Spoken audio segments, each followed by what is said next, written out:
found his man, drives it home. LeBron Jackson is going Stoudemire scores. Ryan Jackson, what a defensive effort that time. Crowder looking for the alley. Kevin Durant. Break it out here.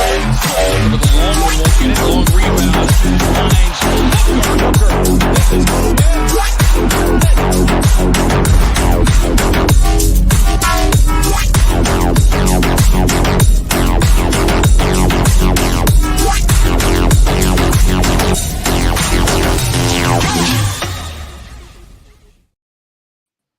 Welcome in, Planeteers, and if you're watching Team USA, it is halftime, so we just figured we'd pop in and do a show and talk a little bit about the latest in the Suns news, touch a little bit on the Olympics. Of course, we still need to cover the end of the Suns in the Summer League, and but we've got some big news, and so first, let me welcome the Thriller from Manila, the guy that rides in a motorcycle that's attached to a taxi cab.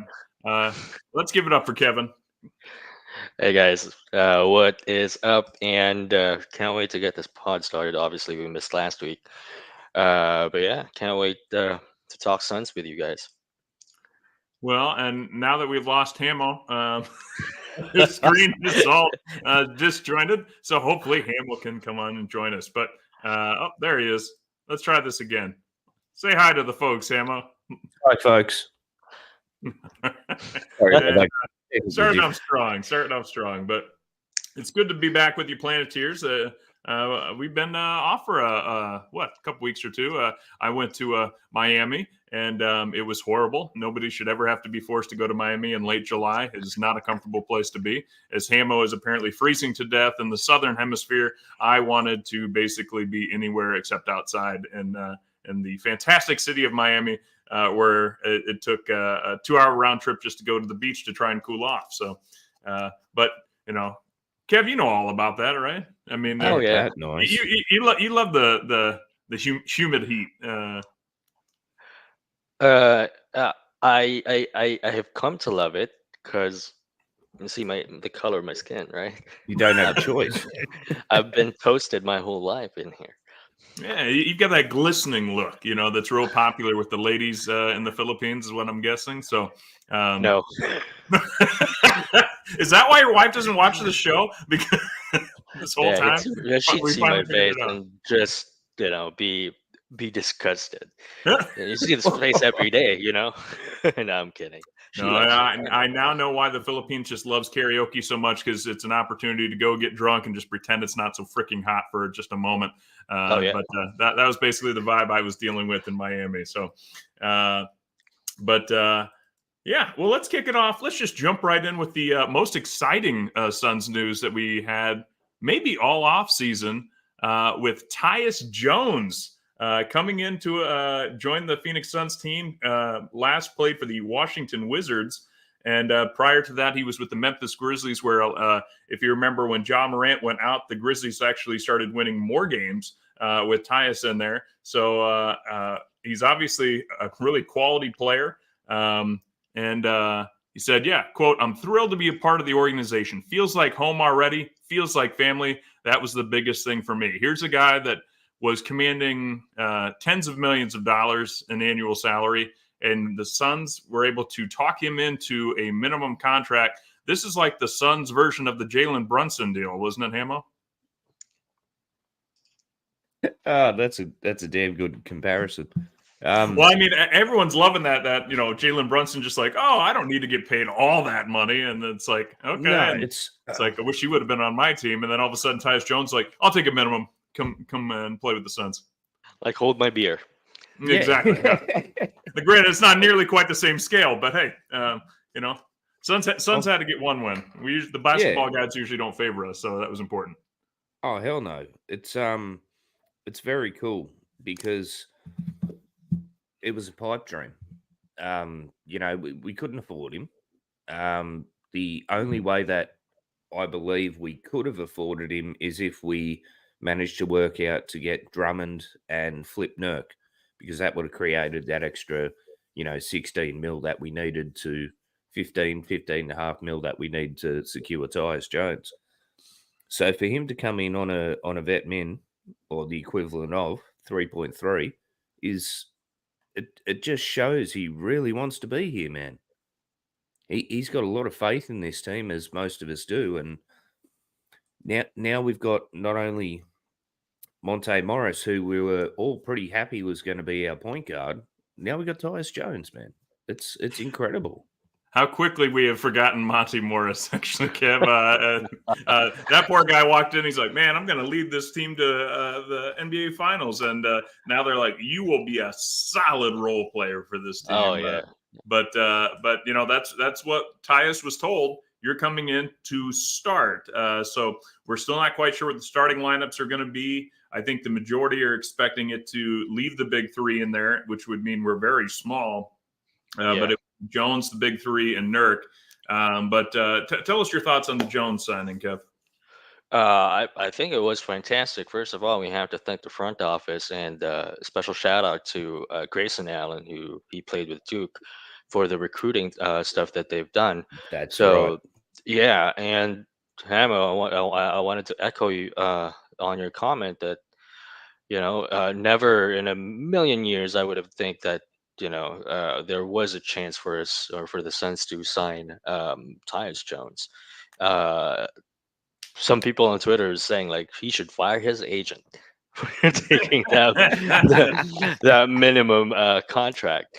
But I thought for sure during the offseason, when the Suns went the way they did, people are like going to look at the organization and saying that, hey, I don't want to play with that team because like new owner syndrome and all that stuff, no stability. But turns out, the big three still has that gravity in them, and people still want to play here. So it's a And Tyus mentioned the culture as well. So yeah. he's obviously familiar with the team environment and the culture and that as well. So that's super important that he chose that as well. But sorry, Kev, I cut you off there, It's mate. okay. But yeah, I mean, I think a big part of it was being offered the starting job for taking that minimum contract, and of course the roster that he's going to play with. He's going to rack up a lot of assists. Yeah, it's interesting. You mentioned culture, Hamo, and this team. It'll be interesting to see the culture, because I feel like the culture at the end of last year didn't look good. We fired Right. our coach after the first year. Bradley Beal not giving not high right. fives when he's coming off the floor because he's upset. When we traded our whole platoon of role player backups at the trade deadline to try and swap anything else out, and the kind of knock and talk has just been that if Coach Bud wants to be successful, he will need to hold the big three accountable. And Eddie Johnson was actually talking about this on Sirius satellite radios. Was it Inside the? No, not Inside the NBA. Forget his show now. I apologize, DJ. I'm live here, but on his NBA show on the satellite radio program, I mean, he was talking about how successful coaches, they get on young players, they hold the role players accountable, but they have to at least have a minimum a minimum threshold of what they will allow with their star players too, so that the role player knows, hey, if Kevin Durant's getting yelled at for taking a play off or something, then I deserve to be yelled at for any screw up, essentially. So that they know it's not just big three always gets excused for whatever they want, and everyone else has to try hard. Maybe that's something that Bud's already kind of instilled in the with the big three in their conversation. Obviously we've got guys going off to the Olympics and playing hard, playing like Booker, starting every game and playing hard. And so perhaps we're already starting to see that, and maybe that's something that pulled Tyus in. Obviously, the starting position I think is big when he's going to be looking to get another bigger contract after this year. He mentioned that it doesn't look like he's going to be looking to re-sign with us for another minimum year deal right after this. Otherwise, he would have done that. So this is an attempt to kind of throw himself out there and remind the NBA how good he is. Now, let's talk about him real quick. 27 years old, and he just finished his first season with the Wizards. I think that's why a lot of people forgot about him. But what's interesting is that although the Wizards were awful, Tyus Jones actually had career highs in points per game of 12 points, assists per game 7.3, rebounds 2.7, field goal percentage. He was shooting 49%. From three, he was shooting 41%. And he was doing all that in just under 30 minutes a game. He also has a league best, and this was, he at the time, he has 5 seasons in a row with the best assist to turnover ratio, 7.3 for every turnover. This guy, we thought Monty Morris took care of the ball. Tyus leads the league in taking care of the ball. So this is exactly, I think, what I remember last year. Actually, Hamo. Do you remember some people were saying this team doesn't need a point guard? And who was saying that they need a point guard? This guy. And what does Coach Bud do? He says, go get me some point guards. And so now we'll talk about Ty here momentarily. But we got some point guards coming in to join the Suns now. So point guards are inbound, and they're going to be on this team. So I'm very excited. It's exactly what you want. Not just and I think the thing that excites me a little bit more than Monty is Tyus's ability to knock down the open shots and that over 40% three-point shooting.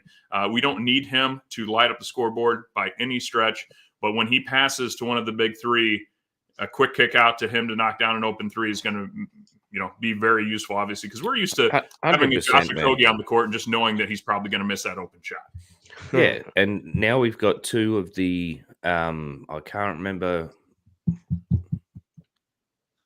If you want to know, folks, head on over to Bright Side of the Sun and have a look at the write up on Tyus Jones over there. But Monte, I think, is sitting around 19th or something in terms of turnover to assist ratio as well. So we've got two extremely capable ball handlers that are not that are focused on not turning the ball over. I mean, especially Tyus. So you heard him speak and things like that, and he is just not. He takes pride in not turning the ball over, and that's what we need, man. It's what we need. So I'm going to try and not swear, but holy hell, we got point guard. We got the best point guard available, man. Come on, let's go. The only concern that I'm imagining that we're going to see, it's going to happen throughout the season, is that Tyus is not known as a defensive stopper. He can hold his own, but his peak is average. In terms of being a perimeter defender. So, if we're getting Olympic defender Devin Booker, then maybe we're going to be okay. But right now, you're looking at a starting lineup of Tyus Jones, Devin Booker, Bradley Beal, Kevin Durant, Yusuf Nurkic. Are we back into the "we will outscore you" phase, Kev? I think that's where we're headed. Like, outshoot your opponent right from the gates, and try to bury them and let the second unit do the defensive stuff. When teams try to go back or get back to the game on the second or latter part of the first quarter. It's still a good plan if you have that kind of roster. I mean, everyone complements each other very well. I think, from my standpoint, that's what I'm saying, because we have continuity within the big three, and I would expect, or we all expect, some fluidity going into their second season. Mm-hmm. Well, let's see. So we, so there was also, I apologize, gentlemen. I forgot to even put this in the notes. How we opened up a spot for Tyus Jones recently. Kev, do you remember how that went? Yeah, we lost one of your favorite players, didn't we? Or no, excuse me, we lost one of Camo's favorite players. Was it Roddy? That's right. We lost Roddy, right? So there was like when the Roddy trade happened, I thought something was brewing. And the stat heads in Twitter they were like thinking the same, but I didn't think that it was this big of a signing. Thought it was another like minimum role player guy that the Suns were targeting. And credit to those NBA like Twitter accounts that they're saying they have sources that Tyus Jones going to the Suns, and no one believed them. So I'm not sure if those were just like lucky guesses, but it did happen. So credit to those guys. Hell yeah. Yeah, I guess so. Hamo had set a little bit of a surprise, is that he had David Roddy ranked as one of the top 8 players on the Suns in the Suns rank on Bright Side of the Sun. I think a lot Stand of by it, folks too. thought maybe, okay, that's what we wanted to hear. Tell us about why David Roddy was one of the top players on the Phoenix Suns prior to I was super impressed with what he was doing in the summer league. I really was. Okay. I thought that was his sort of wake up moment, where he, it was like a recalibration kind of thing. All right, I've changed teams, moved cities, it's too much. Now he just sort of looked more comfortable in the summer league, and I thought that was him, like I said, recalibrating. Yeah, I don't know, man. I still stand by it. I think he's pretty damn good. It's a shame, but I'm more than happy with the result. You prefer Tyus Jones over David Roddy, is what you're saying. Yes. Okay, just want to make sure. Easily. Okay. Well, no, you're right. He did come on late in Sun Summer League, or not? Excuse me, come on late. It was after the first game or so he started kind of doing well. But yeah, David Roddy out for the Phoenix Suns. In comes Tyus Jones, and I don't even remember the guy's name who we had traded. Little. Yeah. Well, how little we will remember him in the future. But we thank him for his contributions and very much appreciate it. Moving forward, though, we have a new coach for the Suns, or the Valley Suns. John Little, named the Valley Suns head coach. Coach Little was part of the Milwaukee Bucks G League coaching staff, which their team is up in Maine, right? So, yeah, he was part of no, that was where he was after the Wisconsin Herd is their team name. And then last year, he was the associate head coach for the Maine Celtics. So that's what it is. But now he comes to lead the whole G League team. I don't know much about John Little. Apparently I should. He's from University of Northern Iowa. Go Panthers. And he played 4 years there, went undrafted, and then played, I think, exclusively in Germany after that, before coming back and finding himself on some coaching staffs in the developmental league. So, John Little, we'll know his name a little bit more than the other little guy we just mentioned. We've had Little, and Liddell. It's been pretty hard to keep. That's right, Nasir. I almost forgot about Nazi. Yeah, pretty hard to keep mind of the little people. No, it's pretty cool, man. He's obviously got a relationship with Coach Buds.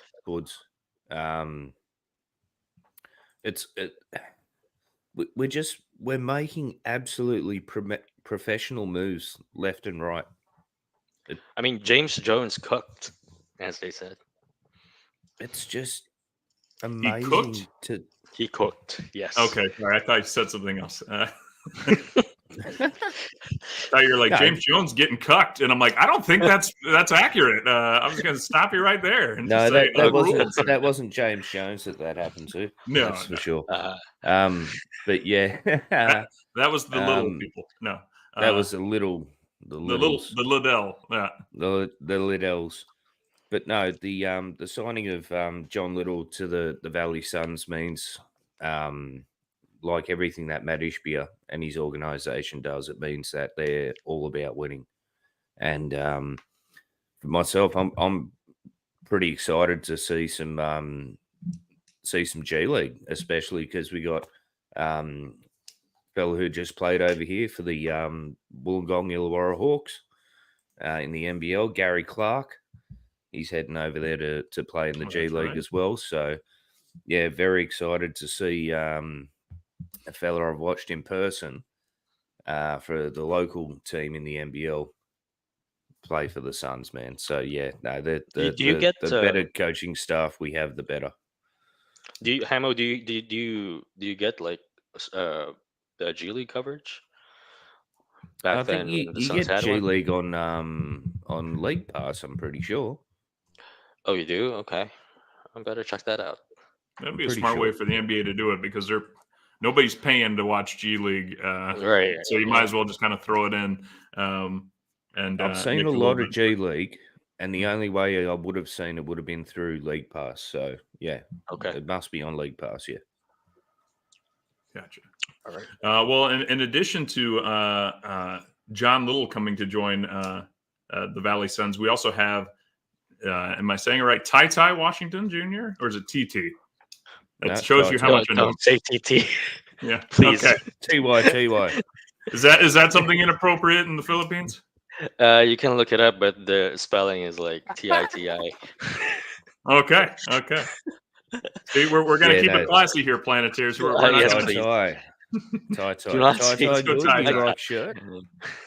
All right, Ty, the former first-round pick, played with the Rockets originally, and then had kind of limited showings with Milwaukee Bucks last year.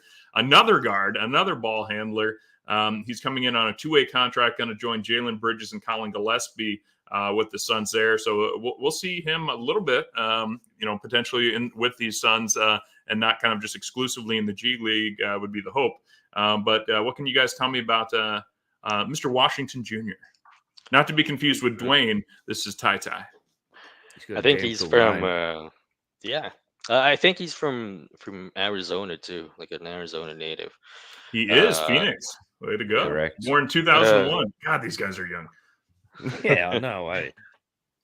3.8 And he's a points Kentucky per game, Wildcat. career high. Yeah, so there's a book connection there. There you go. Yes, there is. What is this? Is this some type of a trivia? Because I have a basketball reference in front of me.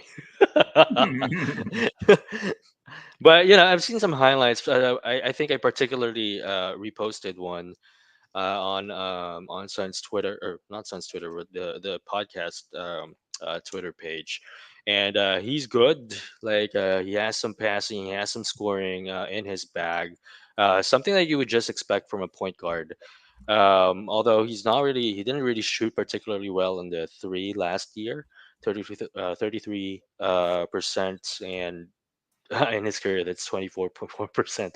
So he's not a really great 3-point shooter, but if he can do the things that we'd expect from a Tyus Jones or Monty Morris, maybe to some degree in some stretches, then that would be a huge plus, definitely, to have. Oh, spot on, man. And like, he doesn't need to be the best shooter. He doesn't need Right. to be the best 3-point shooter because we've got enough scoring. We just need capable ball handlers. And, God forbid someone goes down with an injury. This is a guy that could step in and be a quality backup in terms of ball handling, in terms of assists, in terms of, getting shit done. So, Tyus Jones, man, it's a really cool signing. It really is. Yeah. It's He might super be- special. He might be something like what we call here in the Philippines magic bunot. So what that means is that this guy is not like playing in the regular rotation, and then when a team is down, and then the coach just randomly picks out a player off the bench, and that guy makes a difference. So I feel like he can be Gotcha. that guy. Okay, I like that. Well, gentlemen, Devin Booker's having a very good time in Paris. So let's go hang out in the room and we'll talk about it. What's the name of that nightclub of yours again? You talking about the Boom Boom Room? Yeah, the Boom Boom Room. That's it. Yeah.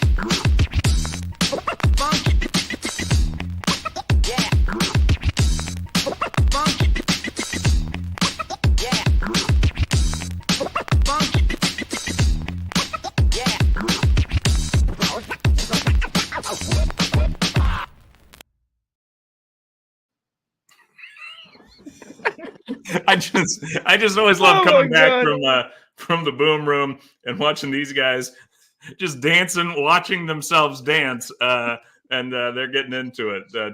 This is my weekly dance session, man. I love it. Well, yeah. So Devin Booker hanging out in Paris, having a good time, and we'll get into the Olympics here momentarily. But as John Voida wrote on Bright Side of the Sun, if you happen to be walking around Paris wearing Suns gear, you might get yourself some free shoes. So let's take a look at this. If I can balance it out, there we go. So Devin Booker, was filming live when he ran into a fan with his Suns jersey. He immediately gifted the dude a pair of his shoes, and he did not do the same for the guy's friend who was in a Lakers jersey. That was so funny. You even know what jersey you got on? What size shoe are you? What size shoe is it? That boy's showing love. Check him out. Check him out. Stop playing. It's called right place, right time. I got something for you, bro. Say you 11?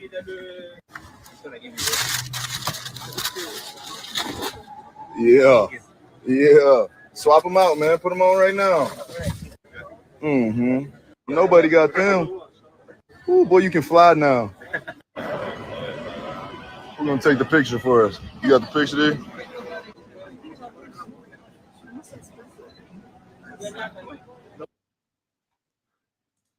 All right. What a legend. What a legend. One of the most uncomfortable looking Suns fans I think I've ever seen on camera. Granted, there might have been a bit of a language barrier because if I could hear it correctly at the beginning, like Booker is talking to him and he's just like, "Can I have a picture?" And you can kind of tell he wasn't like listening to what Booker is saying. It sounded more like he was trying to like say, "Can I have a picture?" Because he didn't quite know what Booker was saying to him. I don't know. It just kind of felt like that. But I love that Booker's just driving around Paris with a trunk full of his own shoes. Right now, that's kind of amazing as well. It goes even further than that, man. If you're watching his IG stories, he's actually hiding pair of shoes here and there around Paris. Oh yeah, like what he did in Milwaukee.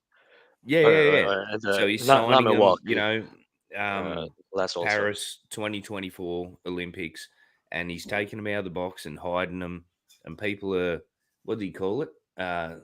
Stream sniping, something like that. Yeah, stream sniping. People are following his live in Paris, and they're running around trying to get these shoes, man, because he's just leaving them just in the most random friggin' places. It's But like he's showing that they are on their homeless IG. guy comes across them first, and then like somebody's like, "Excuse me, don't you know what that is? Those are Devin Booker shoes." And they're like, "Get out of here, my free shoes, man!" Very upset, starts trying to guard. It's my turf. I just love the Book's. I just love Book's humility out there, just having fun Yes. and interacting with people.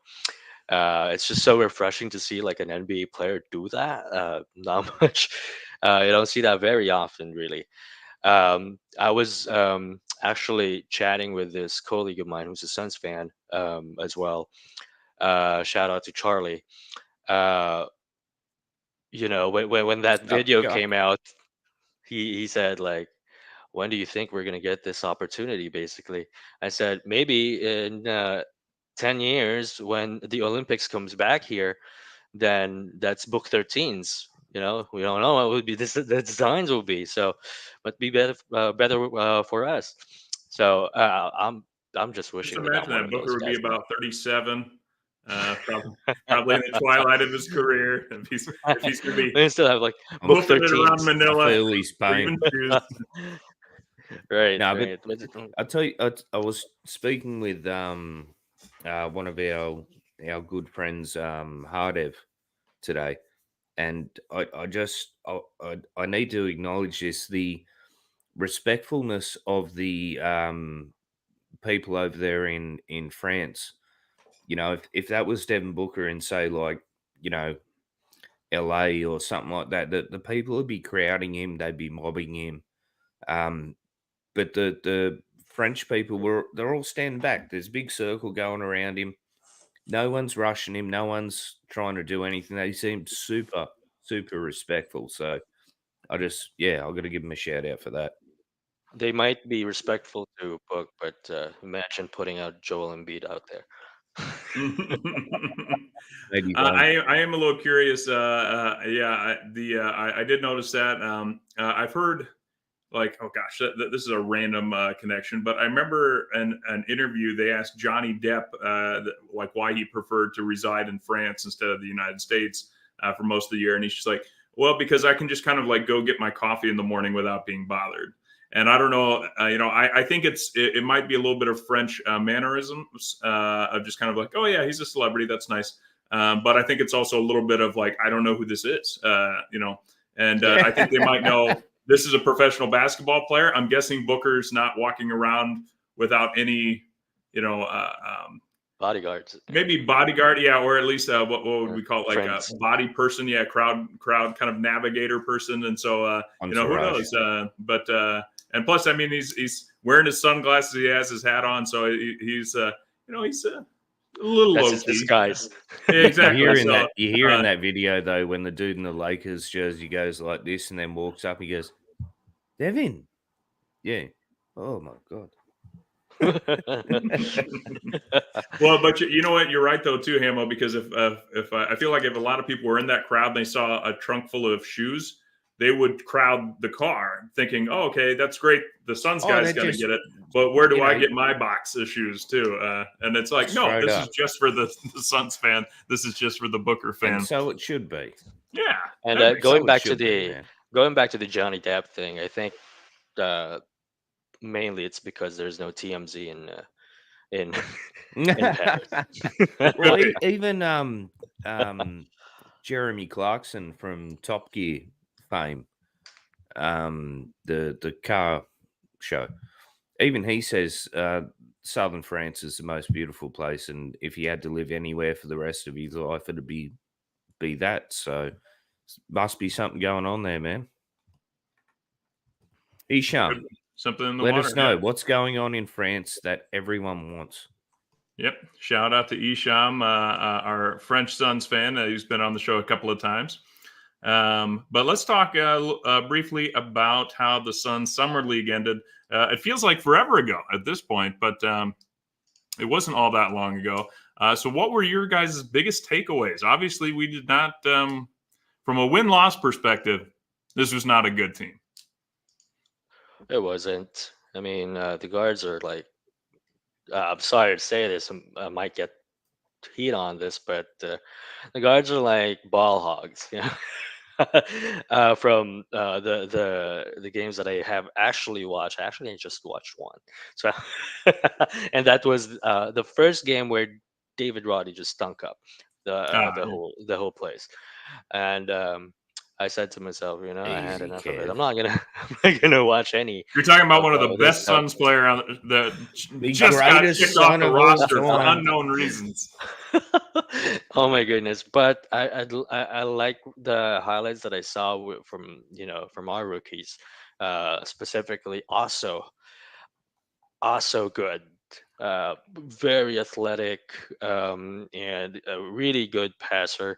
There are some stretches where he would like facilitate, like what Nick does occasionally during plays, and I think that guy might be one of the biggest steal when it's all after 2 or 3 years. Ooh, yes. I really love him also. Yeah, also actually led the team with assists, believe it or not, with 4.2. Not bad for a 6'10" player. So yeah, no, he was. Which validates my point that the guards are ball hogs. Hell yeah. No, let's a quick recap, and actually this is pulled straight from Bright Side of the Sun, where again you can check out some of our work, and actually this article was drafted up by the managing editor John Boyda. John took a look at the Suns and kind of put together a recap of the Summer League games. David Roddy did lead the team with 14.8 points on 46% shooting, 37% from three. He had over 6 rebounds and about 2.5 assists a game. So it was a greatest Summer League player of all time. Yeah, no, something like that. And Ryan Dunn. Well, let's start with Roddy because I'm still just fascinated by this. That Roddy was a top 8 player on this upcoming Suns roster. So that makes me terrified for the rest of the Suns roster. But I want Hamo to really explain it to the Planeteers why he's so good, and hopefully just let us know, Hamo, that we're still going to be okay, even though we've lost this tremendous talent for. Oh, look, it's going to be very hard transition, losing, the War I Machine. mean, you put him at the top 8. That's a key rotational position. Yeah. No, look, at the time, you're only as good as your last match. At the time, Roddy was looking great, and he was killing it out there in the summer league. He really was. He was knocking down threes. He was defending. He was being big bodied. He was being strong. I was kind of upset when we lost him, but what do you do? It wasn't as He was playing heartbreaking as well. losing Mikhail. Yeah. No, okay, yes, that's good to know. Thank you for clarifying that. I did not. Just because I put Roddy that high, it was just on his latest performance, and that's the only thing that he can go on. Okay. True, but Kevin, could you please explain to Mr. Hamo that summer league competition is generally considered to be different than your prime NBA talent? That is right, and those are a bunch of guys who just got drafted. No, The Not even all of them. competition. Not even all of them are in the league. Yeah, exactly. Am G I the League only players. Jack Cooley fan in the fucking world? Okay, Yeah, I know Jack. Jack Yes, Cooley. he's like a Yeah, staple. Yeah. I give you Jack Love Cooley. Jack Cooley. God But damn we're it, I talking love about Jack. Roddy here. Come on Yeah. now. Fuck I Roddy. mean, More Let's people talk know about Jack Cooley than Roddy. I'll put it that way. although they rhyme a little bit. Yeah. Man, the competition's like, come on, man, you can do better. I'm kidding. I'll put it this way. Roddy worried me with that first game. He did improve. He I did. felt zero heartbreak. Well, actually, I'll put it this way. When I originally saw the immediate news of who the heck is this little guy coming over, I was like, what are we doing? Just getting rid of Roddy for nothing. I would rather have tried to do something else with him. But now that something else has become Tyus Jones, which I consider a massive score and a massive upgrade. 100%.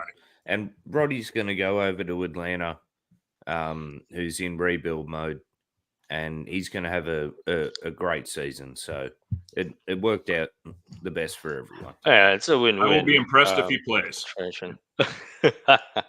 It does, but to your point, Jake, it was for the Tyus Jones, so I don't think we can complain about it. And there was a tweet from Bobby Marks about the Tyus Jones signing that Suns could technically, or it could cost technically the Suns nothing this season, and the breakdown is in his tweet, so better check that out because I don't explain money things, the financial side. You're our stat man. Yeah, exactly. Not the money man. I'm not the Just money a- man. Just a Quick stat man. recap for our viewers right now. The Team USA is up 91-65 with 7 minutes to go. You are not missing anything. Stick right here and hang with us, and I'll let you know David once Roddy the isn't Team playing, USA is finished so- off Puerto Rico. But What was that, Ammo? I said But, David Roddy isn't playing, so it doesn't matter. exactly. Without a David Roddy on Team Puerto Rico, I'm not shocked that they're starting to get Puerto it's Rico. looking bad. What's fascinating is Puerto Rico was up 4 after the first quarter, and now they're down 20, 27. Yeah, Right. They weren't missing shots in the first quarter. right.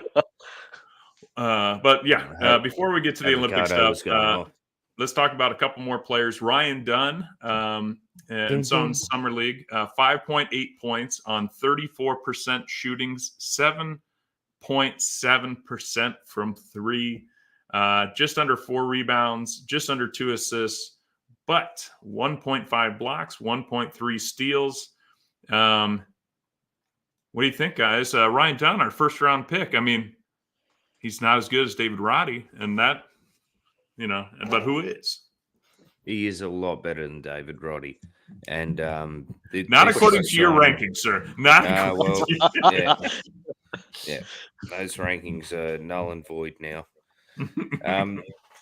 No, look, this guy is all of the podcasters, all of the social media commenters, commentators, whatever we want to call ourselves. They're really high on this guy, and for good reason, because he's an athletic wing. He's long. He's got a lot of tools that just need to be refined. And and how good is the drops? Our drop, Sun's jam session drops about that. Done.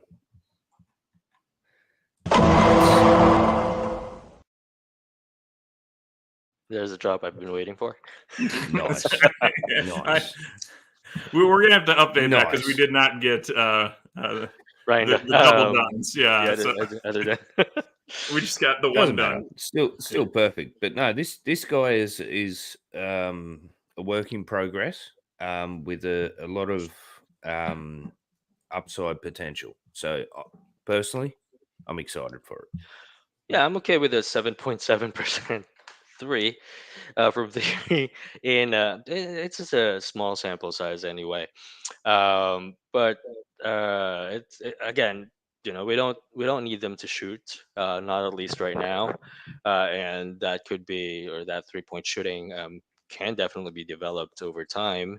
And I'm seeing that his shooting mechanics are really good. It's just the work practice that he needs to work on. So the main focus would be the defensive side, which he has has a lot of upside. Again, I think I'm looking at the Mikal Bridges 2.0 here for Ryan Dunn.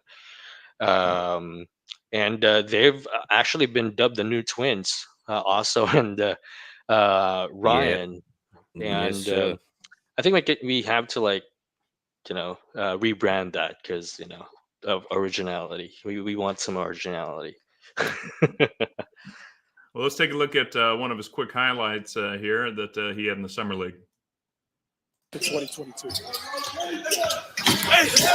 Good defense by Dunn. I mean, he was all over the court. That was just obviously one highlight. He was just all over the court defensively, and that's what you want. He was never known as a shooter, never really known much as a scorer.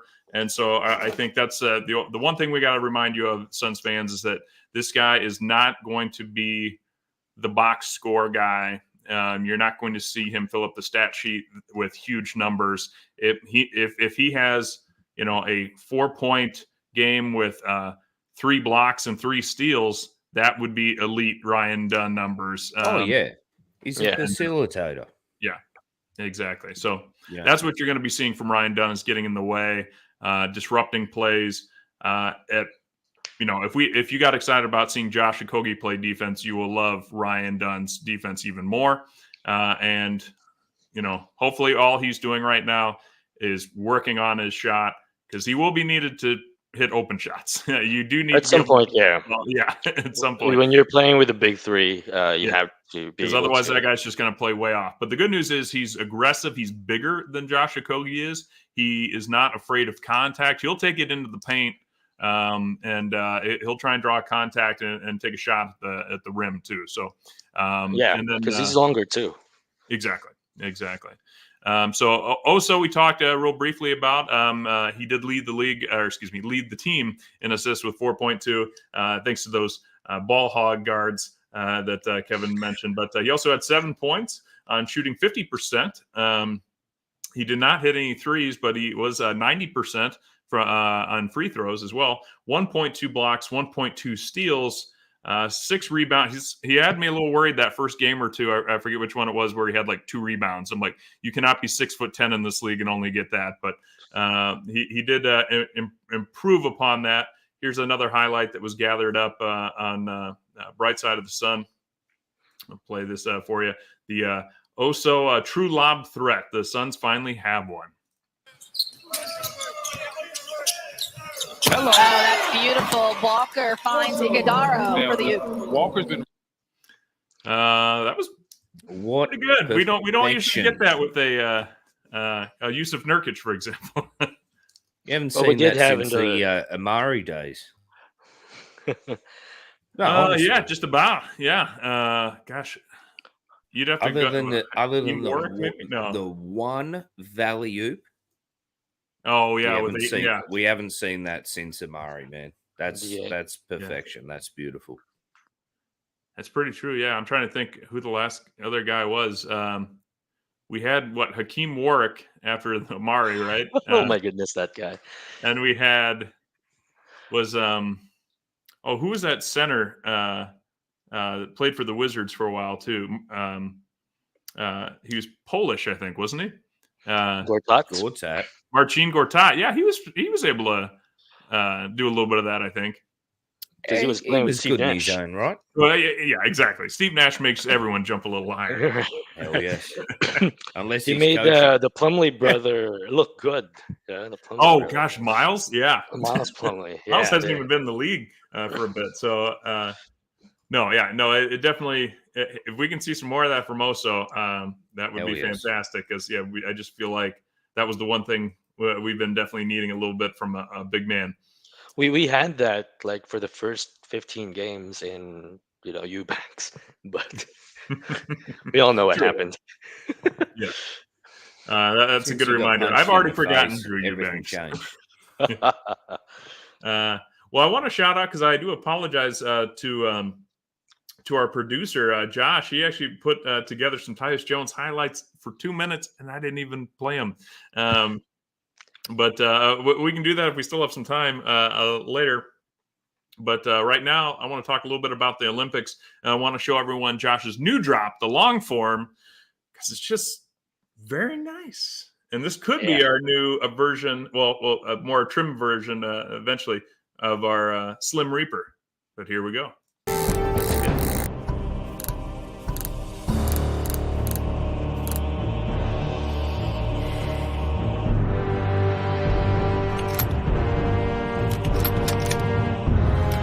Only 4 seconds to get a shot. They go to Kevin Durant. Out to Durant. Here's his 3.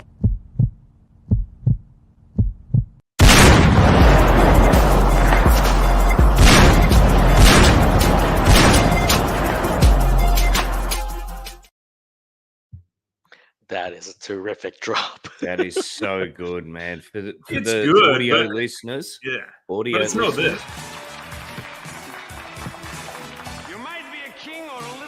Sweeper, but sooner or later you dance with the Reaper.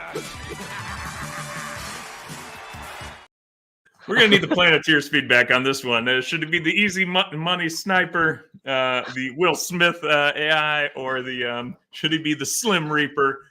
He's got some names that we can play with. So no. Jake, I cannot unsee Jamie Foxx on that new drop. Oh my goodness. And it's supposed to be our producer Will Josh Smith does the best. Yeah, it was Will Smith. Our producer Josh does the best work. Absolutely. He really does. Absolutely. Really we got to get that in front of KD. We know John Voida can't do it. I don't want to be blocked by KD. Please. No, yeah, exactly. I think KD will appreciate this one. But that's the new KD drop, and then of course the other guy that's been playing in the Olympics that we'll be talking about. Let's play it for old time's sake.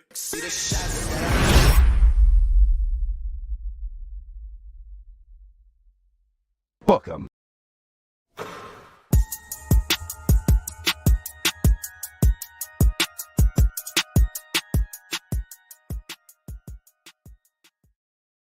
And Hamo hitting him with the little baby waddle. I don't know what that move is, but why do all our drops make me dance? I've got no idea. we got some danceable material. That's for sure. So the U.S. Men's Olympic team. They just called the game 104 to 83. Fantastic. Because I took the points with Puerto Rico, and so that is a win. Because what I've been noticing is that Vegas still thinks that Team USA is like the dream team, and they're going to smoke people by like 30 points. And they just that's not really Steve Kerr's style. So that's your pro betting tip is that expect Team USA to win, but expect Coach Kerr to say, "Hey, you guys can take it easy from here on out. We don't have to embarrass anyone." Oh, hell yeah. It's personally, I get the feeling it's not so much about the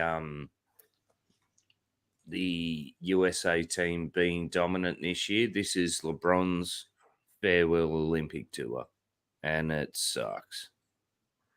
It's like tell us how you really feel, though. This is the first time he has played with Steph Curry in an Olympic scenario. That's been the story, actually. Yeah, exactly. I'm only echoing what everyone else is saying, but everyone's playing second fiddle to LeBron at the moment because it's his last Olympics, and I don't know. It's fucking sad. To that note, I didn't even know that the Olympics had like an MVP ladder until LeBron says LeBron's the number one on that ladder. In a team sport in the Olympics, it shouldn't. Yeah, well, where are you seeing that? I've never even heard of that. I think I'll find it. Okay. But so far, Team USA remains undefeated. Wins over Serbia, wins over South Sudan, wins over Puerto Rico. Of course, some powerhouses. But massive Serbia shout out to South Sudan, though, for a country that's only been around for 14 years, and they have absolutely really stood up and made a name for themselves. And Luau Dang. Wow. He's been funding them for years, so it's really cool. Like, it's really fucking cool to see South Sudan have that kind of love and support behind them, and to see that they actually are doing something with that. It's it's really cool, man. Well, I'll go with really cool as well. South Sudan, I did not know. It's just impressive that they made it, really. And they're getting an opportunity here.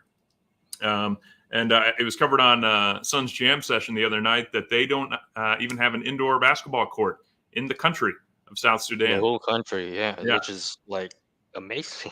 Yeah, it's amazing, but also frustrating. It's the Jamaican bobsled team. Cool Runnings. I feel like Disney's got to get a hold of South Sudan and find out how they can do a movie about bringing the South Sudanese to Paris to compete in the Olympics and the pride they must feel. Hell yeah. But speaking of pride, Devin Booker, let's start there. Phenomenal run so far, starting the games and playing a lot of, I think he's leading the team in minutes right now, if I'm not mistaken. Devin Booker is just kind of,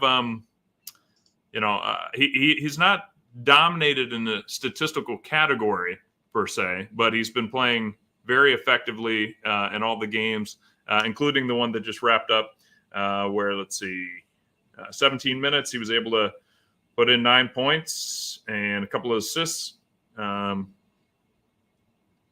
few rebounds. So, I mean, the numbers are, of course, vastly different than, the NBA. I was listening to a radio show yesterday, and they were talking about, some of the players are like, well, they really need to have one of their traditional games. Oh, it was about Team Canada. They said Jamal Murray needs a Jamal Murray type game. And somebody said, you're not going to see those types of games in the Olympics. It's a different rule set.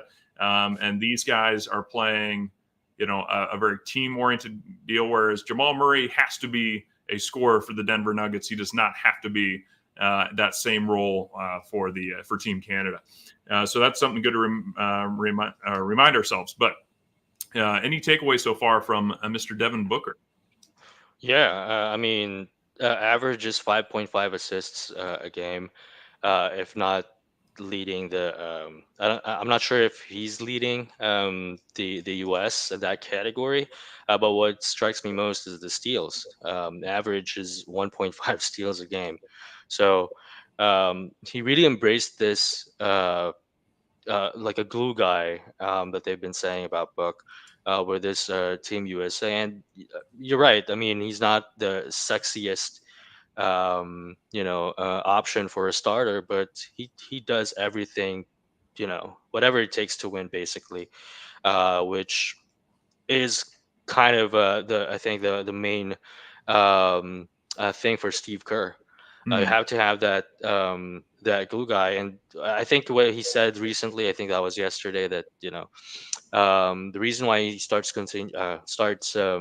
he always starts in games is because the offense is clicking when he's out there, and he can be in different rotations or uh, different fives, basically. Very adaptable, the most adaptable, as Steve Kerr said. So I'm not at all surprised. Actually, we've seen this from Booker in the 2021 Olympics as well. Although he had that one game where he had to shot the lights off. So I'm really liking what I'm seeing from Book. Now I'm gonna throw out something to you guys. What do you think of those Twitter heads saying that if we get this Devin Booker, we would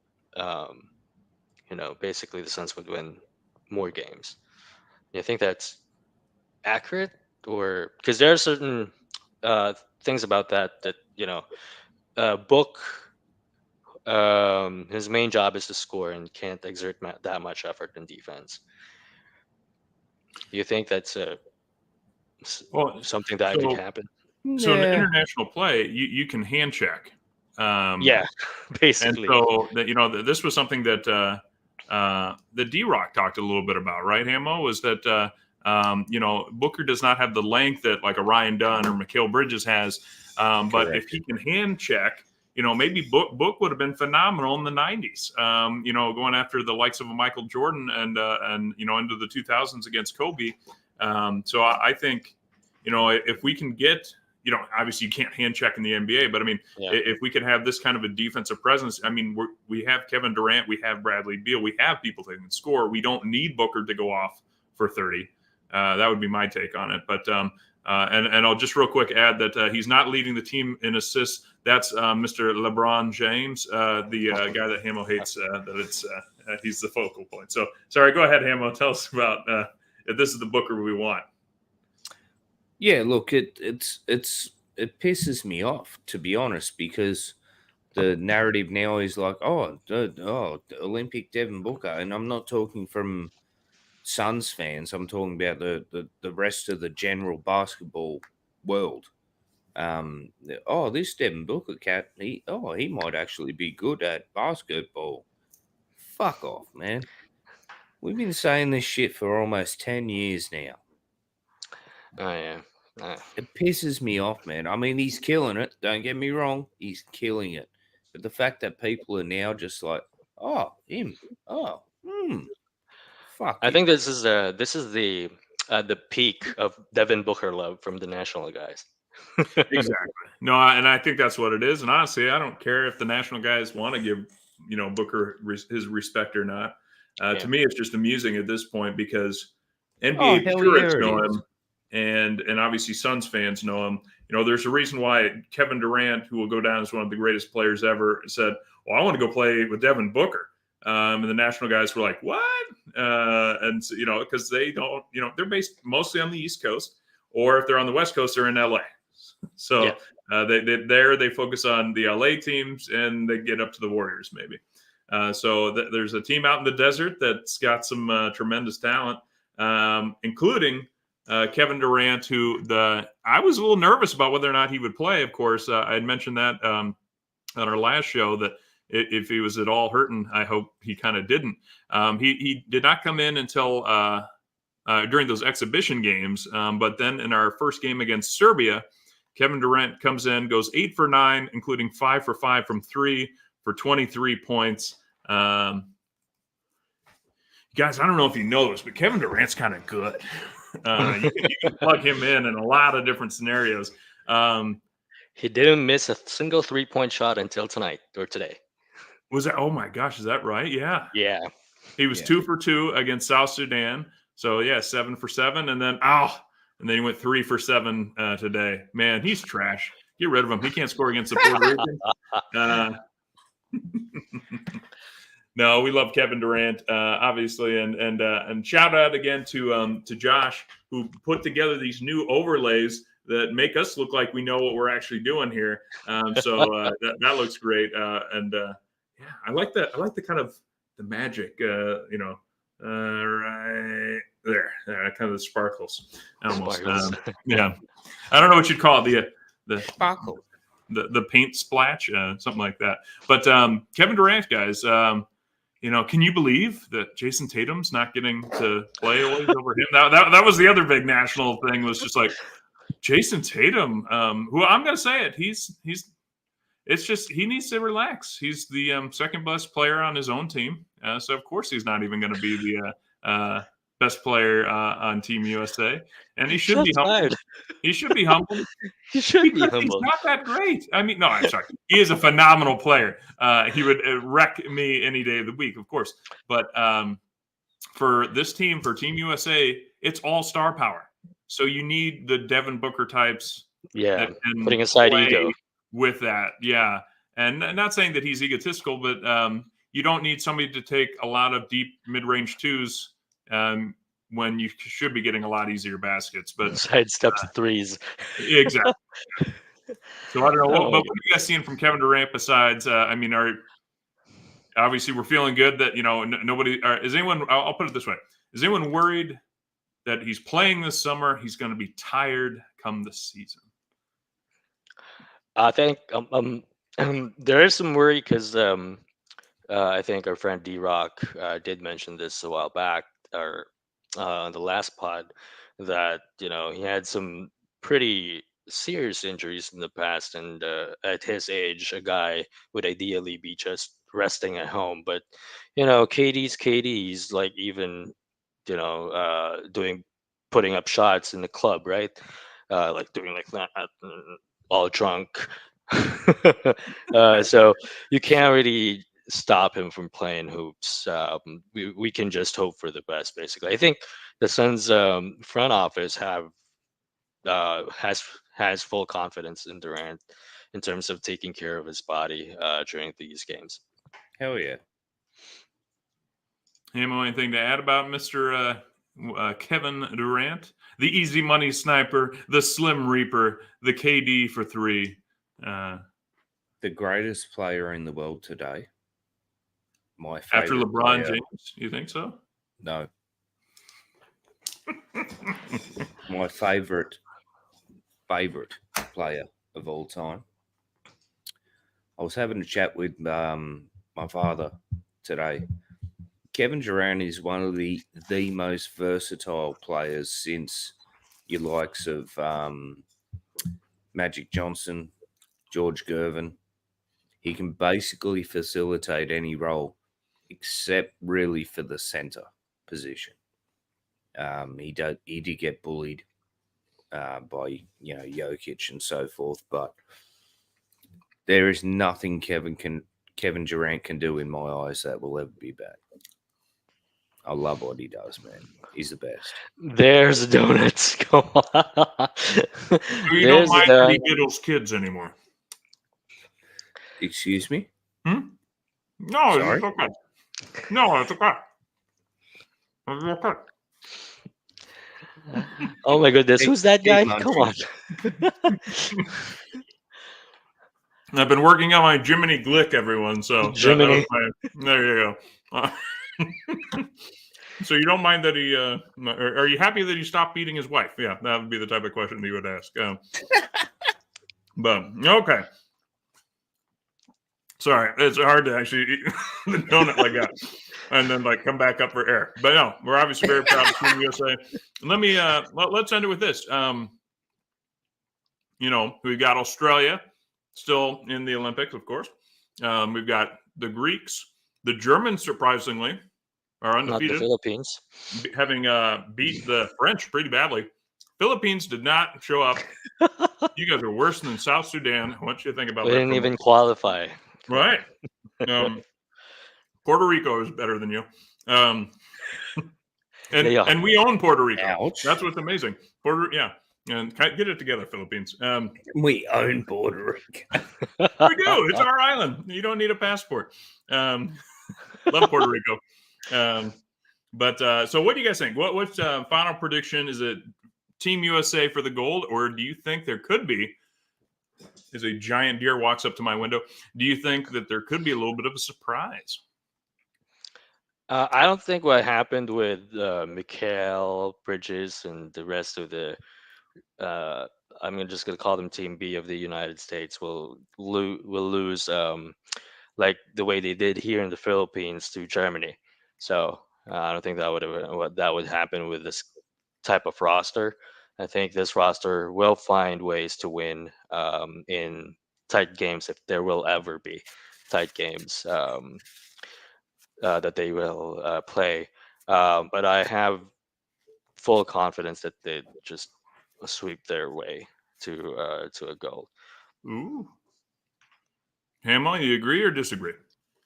Look, it's always the United States versus everyone when it comes to basketball. I'm pretty confident USA will take the gold. They got the best players, and they're doing pretty good. So there's really no question about it. Can I say one more thing as well? Actually, I'm just gonna answer Lissy and John's question to me during their pod. I was there the last time they did. So Lissy was like asking, what do you do? Do you just like look at the score? And at the time I was at work, but I definitely much care what the results are, mainly because of Book and KD. Because again, the Philippines did not make it, so there's nothing to root for except our guys and the Suns. So I definitely care, and it's like when the Suns are playing East Coast, when I have to wake up early, like 3 a.m., 2 a.m. here in the Philippines, when they play matinee, like in the afternoon. So it's kind of that kind of love with the United States. Yeah. We used to own the Philippines too, so that makes sense. No, you didn't. We did. You were like a colony, weren't you? Yes, I think the Spanish got to us first, and then the Japanese. Then we rescued you from the Spanish. Hey, don't blame JC. Brought our delicious freedom and an American apple pie and McDonald's over, Right, and then was it the Japanese? Oh my goodness, I don't know my own history. This is embarrassing.